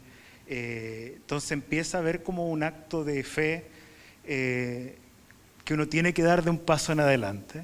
También pasa con las preguntas, digamos, más fundamentales del origen del universo, etc. Entonces, en ese sentido, uno empieza a adaptar una visión, y eso obviamente es bastante personal, de cómo cree que el universo se ordena en base a conceptos estéticos, belleza, orden, desorden, abstractos. Entonces, por ese lado yo sí veo, digamos, una conexión. Nosotros tenemos de repente esta tincada de que simplemente porque es maravilloso, es perfecto, debería quizás serlo, o porque es completamente horrendo, no debería serlo, o viceversa, digamos. Es una visión bastante, digamos, personal, creo yo. Y la física tiene que lidiar en algún momento con eso. La astronomía, acá, si bien son puros cálculos, digamos, matemáticos, hay todo un área que no se conoce, y probablemente no vamos a conocer tampoco. Entonces tenemos que dar como algunos saltos de fe, de repente relacionados con concepciones, digamos, estéticas y poéticas en cierta medida. Pues sí lo existe, creo yo. O sea, yo creo que lo que mostraste además como de sonido es como un poema sonoro también, de alguna manera, ¿no? Como, sí, claro, sí. Como escuchar, y si a ese poema sonoro le pusiéramos también palabras a cada una de esas notas, ¿qué diría también ese sistema? Trappist. Bueno, un gusto reencontrarme con Cristóbal, no lo vi hace tiempo. Justamente en el intertanto le estaba mencionando el hallazgo del meteorito que se pilló el año 1984 en la Antártica, ¿no? Que es de diogenita y de rico en dióxido de carbono, y que pillaron unos microbios que daban cuenta de que había vida en Marte microscópica, qué sé yo, pero es otro tema. No, yo más que una pregunta, una pregunta, llevar a una reflexión que quizás podría provocar un diálogo entre ciencia y literatura o arte, porque tú has insistido como en la idea de danza, casi en música de los planetas, aludiendo como a esa frase de Nietzsche que dice no creeré en un Dios que no sepa bailar, ¿no? Una parte dice eso. Y claro, y efectivamente los griegos hablaban como de una música de las esferas celestiales, como que ellos decían que los poetas escuchaban la música del universo. O sea, y por eso las palabras tenían una ritmicidad, tenían una música. Y es un poco la idea que toma Octavio Paz en El arco y la lira, ¿no? Cuando dice que en el fondo eso que ellos llamaban la música del universo, los griegos, ¿no? En el fondo es el ritmo del pensamiento, finalmente. Dice por eso en la Edad Media o los poemas eran en decasílabos, porque la gente pensaba más bien en decasílabos. Esa es la volada un poco que tiene Octavio Paz, ¿no? Y como que la prosa en ese sentido sería una especie de rebelión racional a ese ritmo. Como que deliberadamente el prosista quiebra el ritmo del pensamiento para hacer prosa. Entonces me da la sensación, y ahí vendría un poco la reflexión que quizás lo que encontré súper provocador e interesante en lo que expusiste, es que como que el mito estaba entendido siempre como algo que estaba en el baúl de lo falso, ¿no? O en el cesto de lo que no es real, ¿no? De la teoría no probada. De hecho, la palabra mitómano viene como de un loco que dice mito como mentira, ¿no? Es como esa es la idea. Pero yo he notado que la ciencia en estos momentos también está muy en la línea de lo que está planteando Daniela, ¿no? Está en una suerte de reconciliación con el mito o de diálogo, ¿verdad? Con las teorías mitológicas, ¿no? No sé cómo llamarlo, mágicas. Yo creo que por ahí me interesaría saber tu opinión como científico de ese mundo.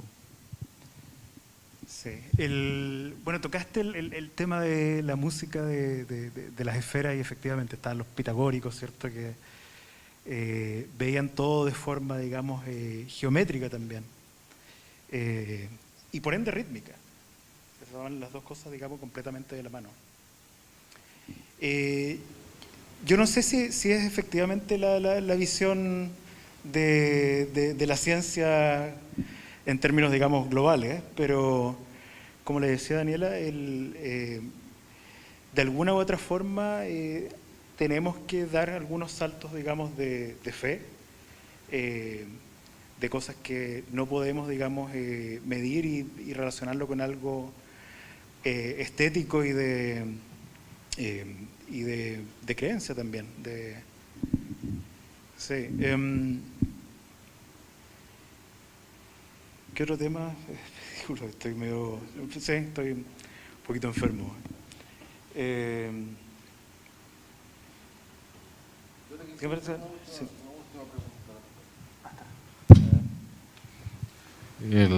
Una última cosa, bueno, tiene que ver también un poco con las preguntas que te han hecho respecto de lo que los científicos pueden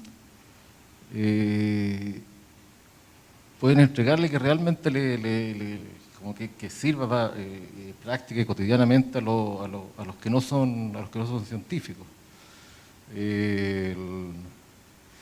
Pienso, por ejemplo, en los científicos cuando llegan a un cierto nivel empiezan a actuar, bueno, como hacen los poetas famosos o los artistas famosos que se ponen un poco opinólogos. Por ejemplo, la masa que anda opinando sobre qué hacer con el litio y cosas de ese tipo. Claro. Como, no sé si ese sea el favor más grande que puedan hacer los científicos. En cambio, pienso, por ejemplo, porque para el común, para los que no somos científicos, por ejemplo, cuando ustedes dicen que no se puede superar la velocidad de la luz, uno lo toma casi como, es como cuando le dicen que no sé, como es un mito en el fondo, uno realmente no llega a entender por qué no se puede superar la velocidad de la luz.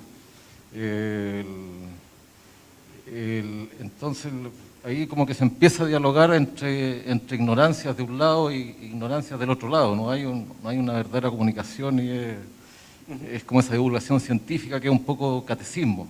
Sí. Porque en el fondo funciona así, porque uno nunca va a entender realmente, a menos que dedique varios años de estudio, por qué no se puede superar la velocidad de la luz. En cambio pienso que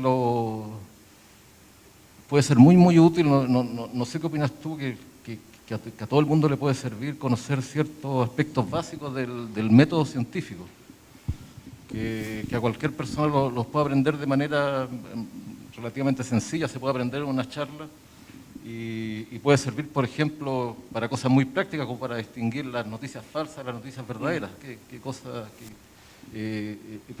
¿Piensas tú que esa puede ser una comunicación más efectiva entre los científicos y quienes no son científicos? Yo creo que tenemos que, nosotros como científicos, quedarnos en nuestra esfera de conocimiento y de influencia, y siendo bastante cautelosos también. O sea, por ejemplo, al menos lo que presenté hoy día, hay muchas partes que podrían como comunicar, por ejemplo, noticias que puedan ser un poco falsas. Esto es básicamente, todo está hecho con el método científico, salvo algunas alusiones a cosas que no hemos descubierto. Y en ese sentido, creo que uno como divulgador, que no es lo que yo hago siempre, pero lo he hecho un par de veces, creo que lo mejor que le podemos otorgar a nuestros colegas poetas, artistas y a la comunidad en general es ciencia interesante y correcta que siga un método científico. No sabría, eso sí, cómo hacer una charla que pase, digamos, el concepto del método científico sin caer de repente en algo un poco árido y quizás un poco menos llamativo, digamos. Yo creo que sería un buen juego, digamos, que se podría hacer. Bueno, pero lo árido y lo menos llamativo al final suele ser más importante y más útil. ¿De acuerdo? Sí, absolutamente. Esa era Uh-huh. Sí.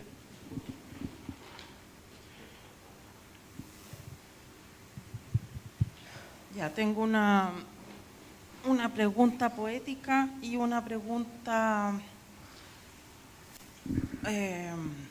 apocalíptica. ¿Ya? ¿Cuál te hago primero? La apocalíptica. Ya. Mira, que por lo que yo entendí, yo no soy muy buena para la ciencia, pero entendí que me pareció súper interesante esto que se descubrió como el orden de las órbitas y cómo van los planetas girando por una anomalía.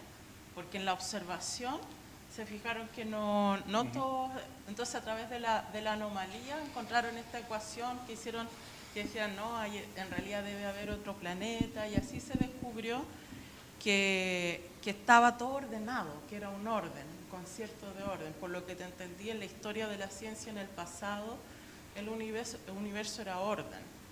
Y que eso llevó también a una idea como de la predestinación, porque si todo es orden, también se puede predecir el futuro, ¿no? Y eso de la predicción te llevaba, bueno, si se hacía una ecuación que iba a pasar un planeta errante por la Tierra, no solamente iba a chocar con la Tierra, porque era algo que estaba destinado, porque el orden siempre se va a cumplir.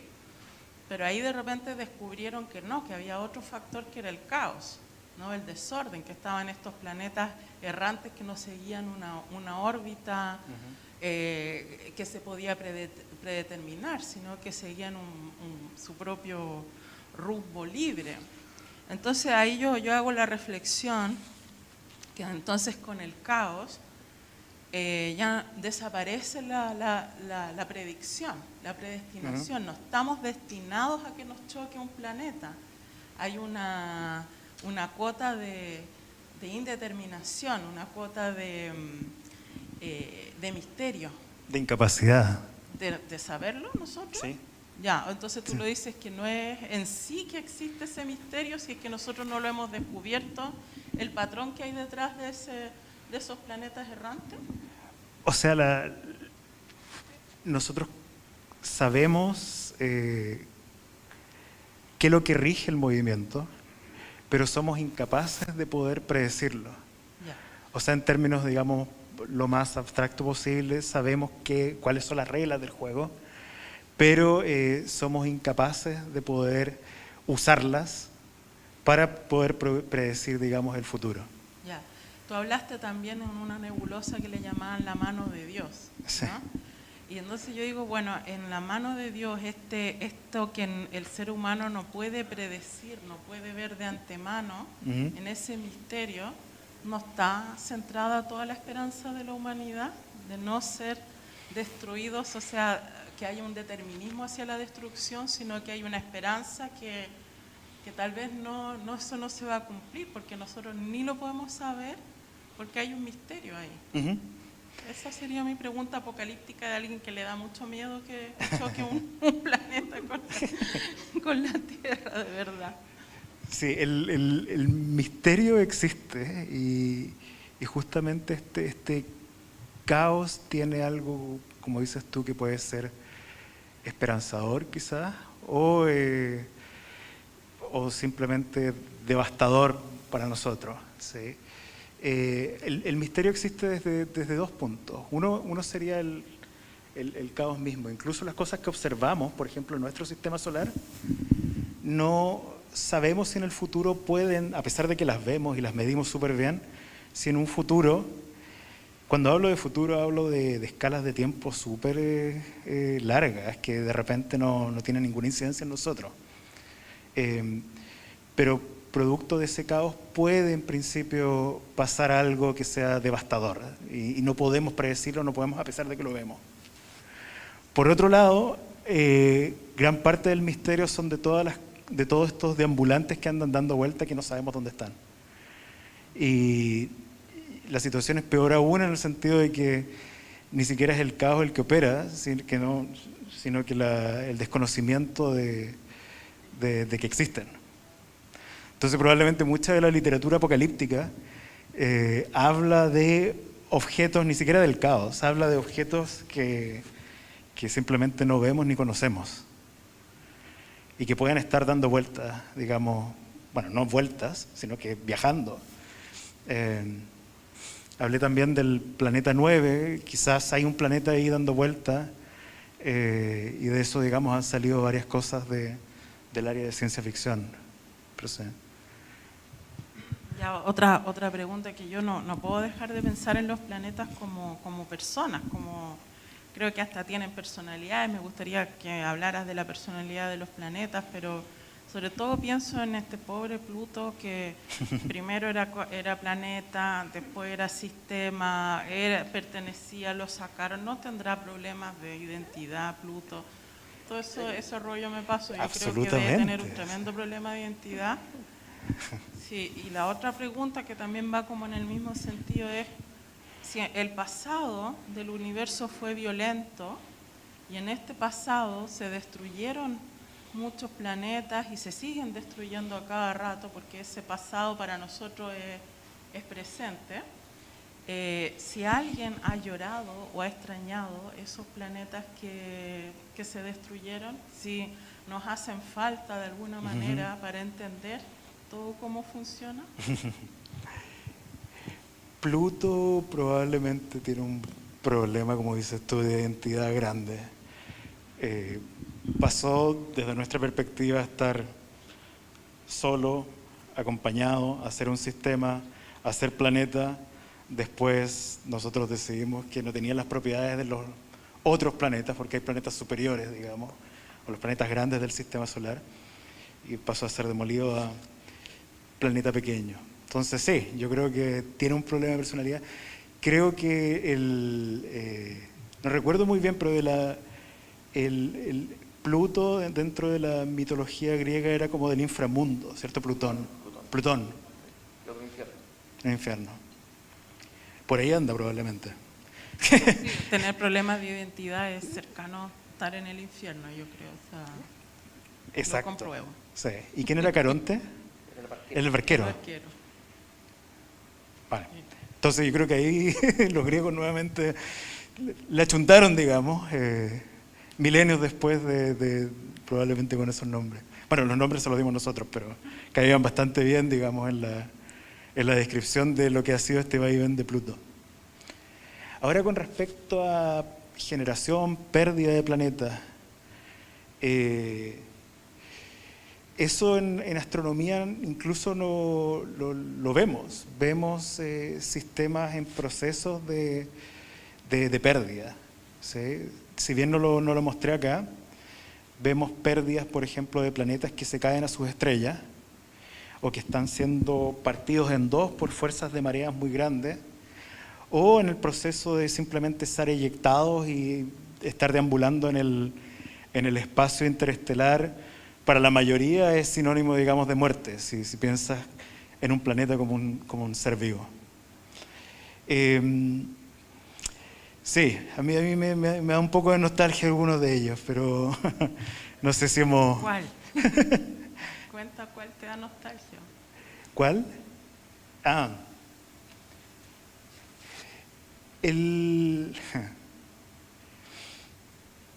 Mira, me imagino un planeta como... De hecho, quizás un poco por las imágenes que tenemos nosotros siempre de qué tipo de planetas son los que están deambulando.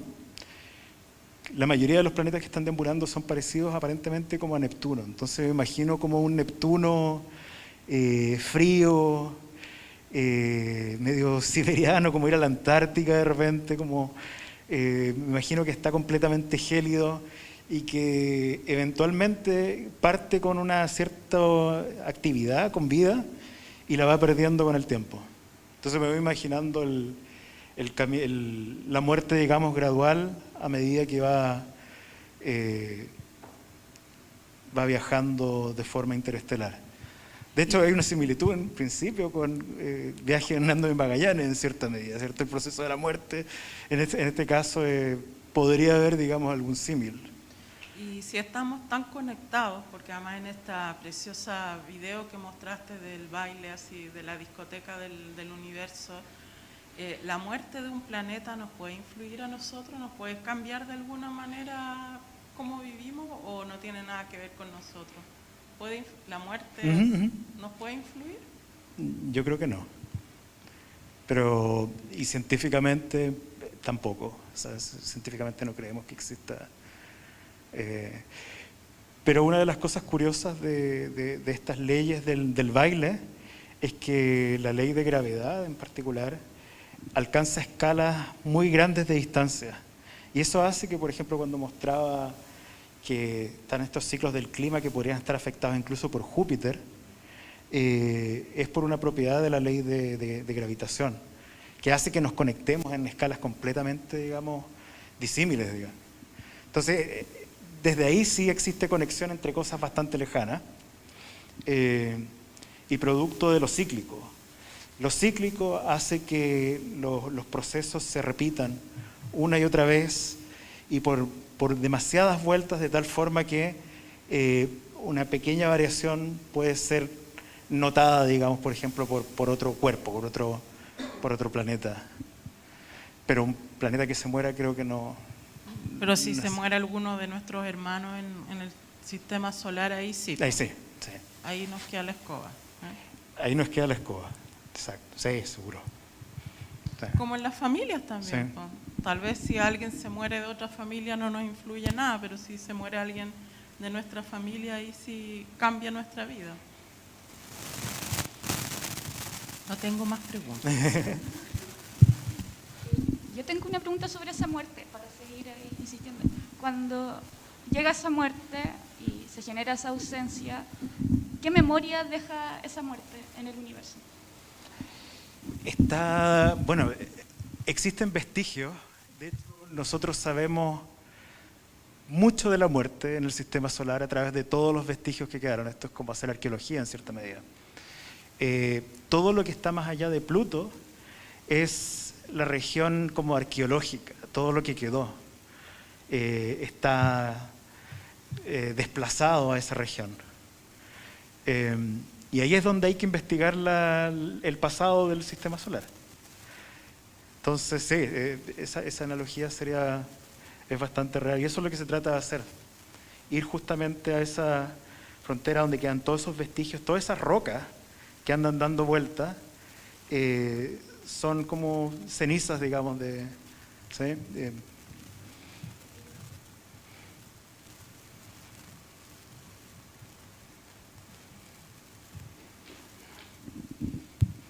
Perdón, había alguien del público que tiene una pregunta.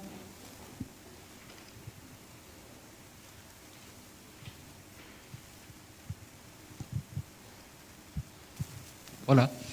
Hola. Aprovechando acá, quería preguntar algo que siempre he tenido la duda, y también citando un poco al telescopio James Webb que, digamos, ya va a estar operando dentro de poco.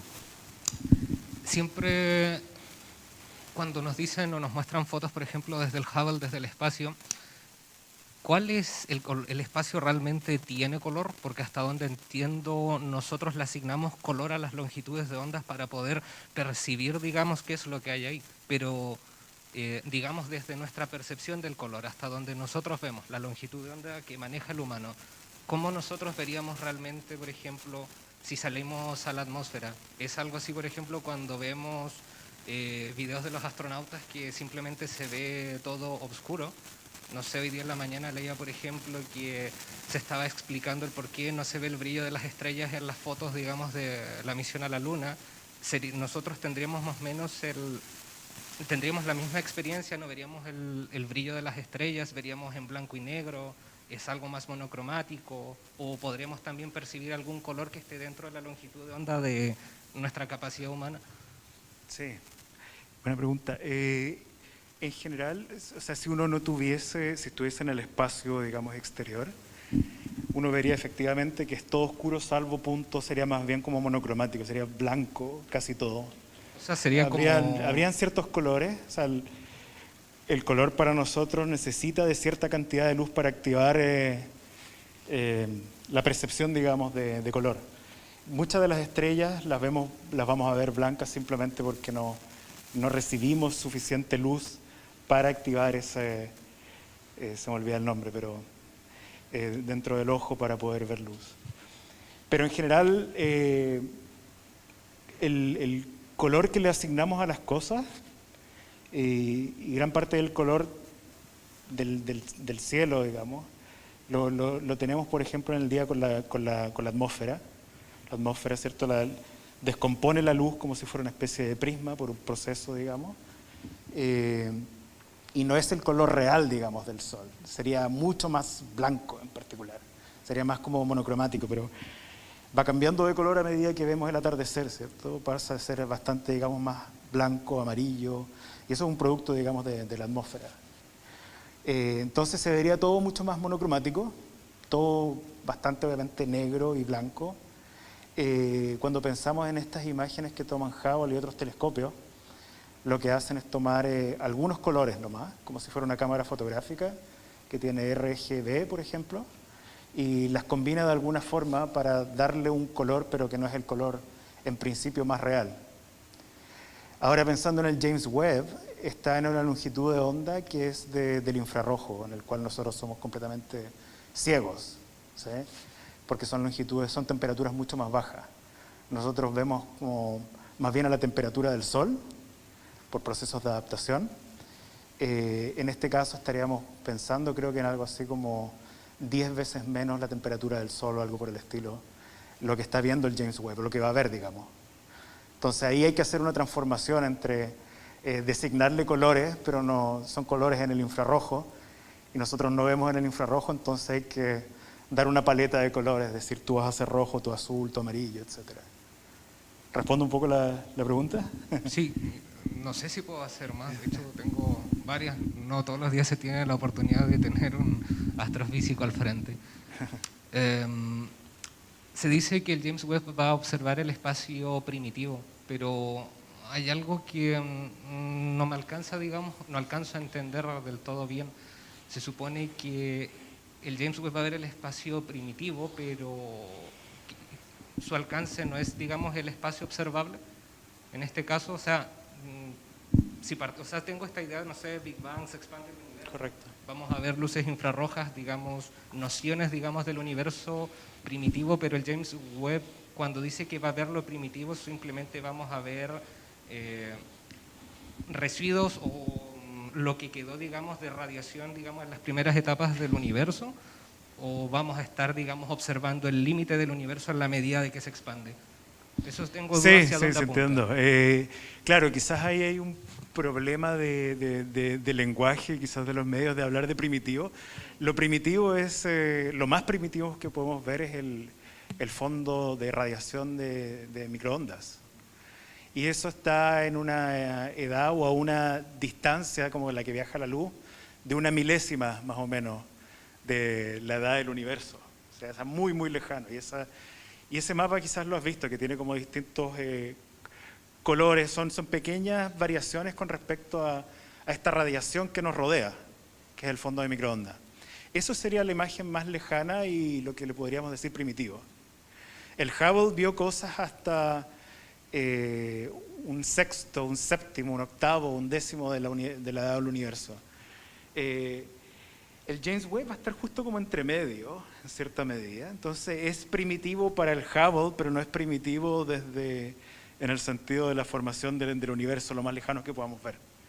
Entonces, en vez de ver una décima de la edad del universo, va a haber una parte en 30, una parte en 40, cuando recién las galaxias se están empezando a formar. Tienes que pensar que la evolución es como una sopa, digamos, de plasma inicialmente, y eso es lo que ves con el fondo de microondas, pero de ahí que se empiezan a formar estructuras. Esa parte primitiva es lo que el James Webb en principio va a ver de mejor forma y que no hemos alcanzado a ver con el Hubble. ¿Sí? Y tiene que ver con que para observar eso necesitas ir a radiaciones de temperaturas más bajas. El fondo de microondas son 2.7 Kelvin y irte a ver, digamos, las primeras galaxias son temperaturas del orden de 100. ¿Sí? Son bajo cero, ciertamente. Okay, creo que esta es la tercera pregunta.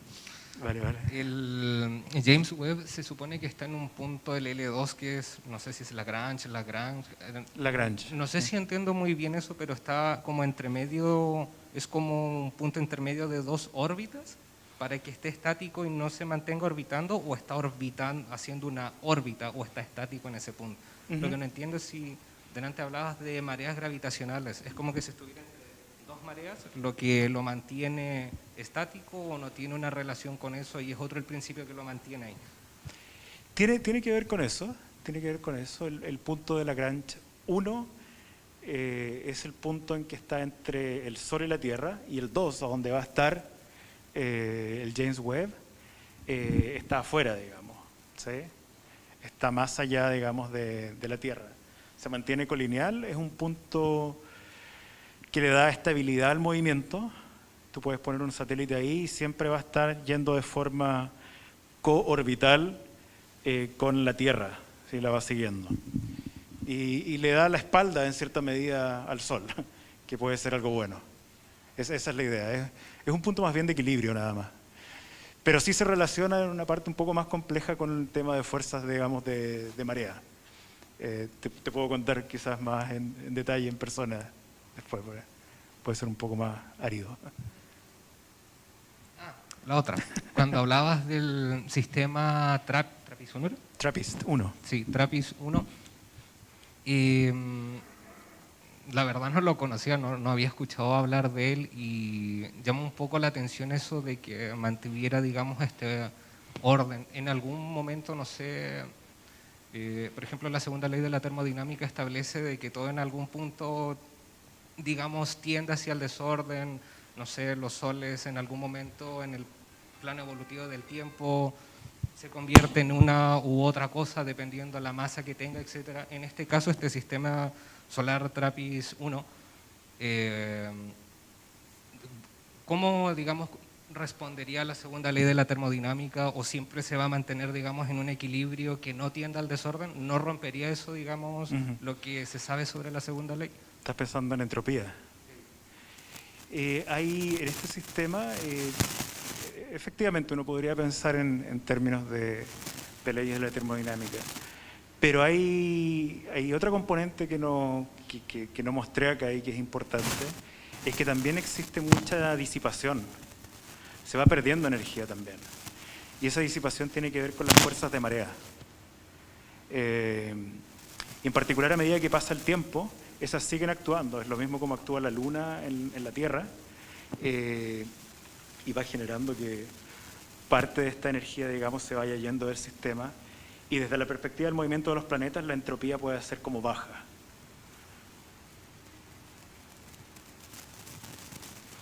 Lo que significa significaría que su evolución en el tiempo sería más lenta. Ordenada. Si piensas en la entropía como el desorden, y en principio si tú dejas un sistema de muchas partículas o de muchos cuerpos interactuar entre ellos, se tienden como a desordenar gravitacionalmente, pero acá hay una fuga en cierta medida, y la fuga es que existe actividad dentro de los planetas, existen fuerzas de marea dentro de los planetas que en principio no viola esta concepción que tienes tú de entropía en principio. El nombre de ella, pero mencionaba un poco de cómo conocer el futuro, la predicción de qué va a ocurrir en nuestro sistema solar. Yo tengo entendido que la segunda ley de la termodinámica permite, si uno maneja o conoce todas las partículas involucradas en el sistema, no hay nada que viole la posibilidad de volver en el tiempo. No volver en el tiempo esto de viajar al futuro, sino en un término de evolución, movimiento. Eso nosotros, si llegase o tuviéramos el caso, ¿se podría aplicar esa ley al conocimiento del sistema solar? O sea, si conociéramos todas las componentes de alguna forma, en algún punto determinado del tiempo, ¿podríamos realmente hacer una predicción? Sí, pero pasaba justamente lo que mencioné con respecto al caos, que ahora conocemos todos los componentes del sistema solar y podemos hacer el juego para el futuro, pero esto es reversible en el tiempo, uno podría hacerlo para el pasado obedeciendo las mismas leyes.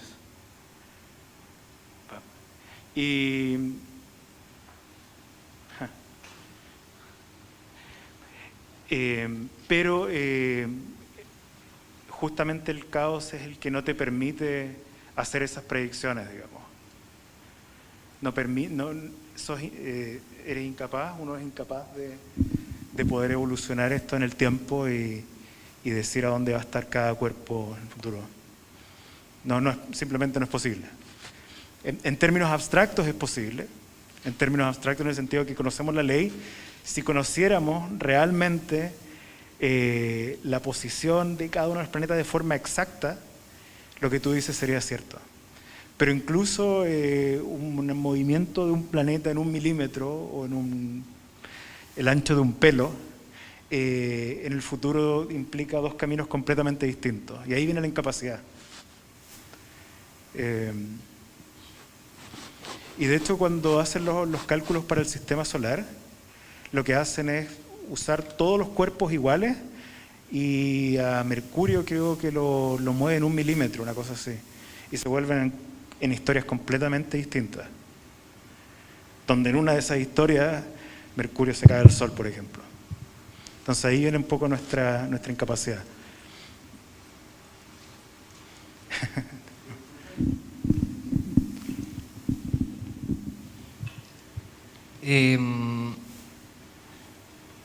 No sé si sea descabellada la pregunta o no, pero bueno, no sé si será, digamos, un dato, una suposición o no, pero hace poco se descubrió, digamos, creo que era una galaxia enana o algo así, que había un agujero negro en el medio y que estaba creando, digamos, planetas. La verdad no puedo articular una pregunta muy bien sobre eso, porque hasta donde yo tenía entendido los agujeros negros engullen todo.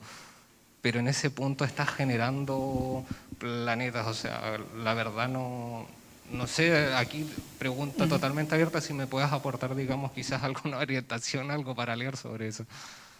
Sí, la concepción de los agujeros negros como que engullen todo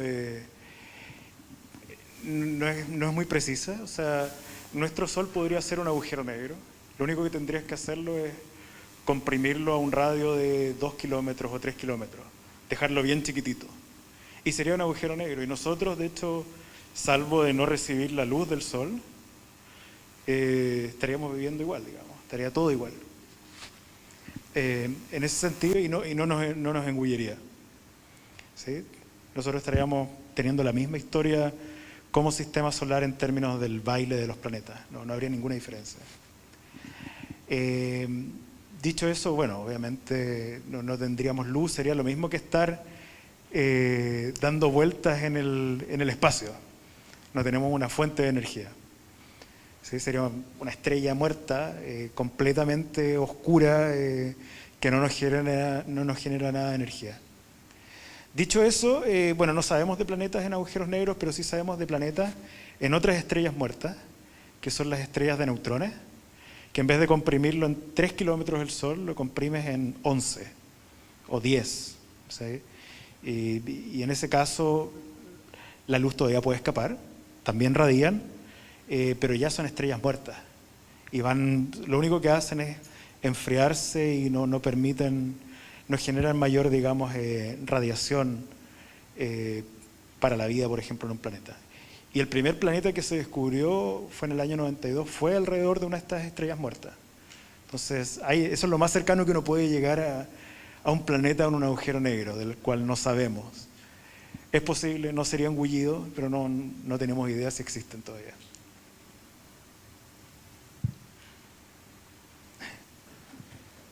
Y lo último, hace un momento el caballero igual había preguntado quizás cómo se podrían unir los dos mundos, en este caso quizás desde la poesía y la ciencia. Se me ocurre una sugerencia, pienso que podrían abordar qué es el tiempo. Las personas comunes entienden el tiempo como algo con un principio, o quizás lo ven como eterno, simultáneo. Quizás desde la poesía, o sea, el humano aprende a través de metáforas de manera muy rápida. Quizás desde la poesía tratar temas desde la física como el tiempo quizás podría ampliar, digamos, la subjetividad de las personas y comenzar a absorber la información de una manera más simple y sencilla, creo yo. Es, digamos, lo que quería como aportar al conversatorio, el resto eran preguntas solamente. Eso, gracias por contestar mis preguntas. Muchas gracias. Bueno, llegamos hasta acá. Si no, vamos a votar a Cristóbal, que está enfermo más encima, pero se hizo el PCR y le dio negativo. Así que bueno, muchas gracias Cristóbal, y muchas gracias a los poetas, y nosotros seguimos con Acrux. Nos vemos en la próxima actividad, que ya va a ser el día de mañana. Estén pendientes al programa que está en acruxfestival.cl. Muchas gracias.